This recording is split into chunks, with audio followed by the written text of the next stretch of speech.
Big boss Malayalam season 7-ൽ ജിസേലും ആര്യനും ചുംബിച്ചെന്ന ആരോപണത്തിന് പിന്നാലെ വ്യാപക വിമർശനമാണ് അനുമോൾക്ക് നേരെ വന്നത്. ജിസേലിനുണ്ടായ അപമാനവും പലരും ചൂണ്ടിക്കാണിച്ചു. അനുമോളെ പ്രേക്ഷകരിൽ ഭൂരിഭാഗം പേരും തള്ളി പറയുകയാണ്. അതേസമയം ചിലർ അനുമോളെ പിന്തുണയ്ക്കുന്നുണ്ട്. ഇവരിൽ ചിലർ സീസൺ 6-ൽ ജാസ്മിൻ ഗബ്രി കോംബോയുണ്ടാക്കിയ പ്രശ്നങ്ങളും അന്ന് പ്രേക്ഷകർ നടത്തിയ വിമർശനങ്ങളുമാണ് ചൂണ്ടിക്കാണിക്കുന്നത്. ജാസ്മിൻ ഗബ്രി കോംബോയെ കുറ്റപ്പെടുത്തിയവർ ഇന്ന് ജിസേൽ ആര്യൻ കോംബോയെ അനുകൂലിക്കുന്നുവെന്നാണ് വിമർശനം. കഴിഞ്ഞ സീസൺ ജാസ്മിനെയും ഗബ്രിയെയും വെച്ച് പല കഥകളും സൈബർ അറ്റാക്കും ചെയ്തപ്പോൾ ഒന്നും മിണ്ടാത്ത പുരോഗമനവാദികൾ ഇപ്പോൾ ഇറങ്ങിയതിന്റെ കാരണം എന്താണെന്ന് ചിലർ ചോദിക്കുന്നു. അവർക്ക് അവിടെ കാണിക്കാമെങ്കിൽ പറയുന്നതാണോ കുറ്റം? അനുമോൾക്ക് ഒപ്പമെന്നാണ് ചിലരുടെ പക്ഷം.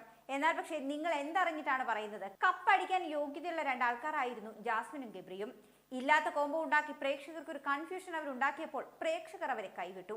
അതുപോലെയാണോ ജിസേലും ആര്യനും? ഒരുമിച്ച് കിടന്നു എന്ന് വെച്ചിട്ട് എന്തെങ്കിലും പറഞ്ഞ് ഉണ്ടാക്കുന്നതാണോ ഗെയിം എന്നാണ് മറ്റൊരു കൂട്ടം ചോദിക്കുന്നത്.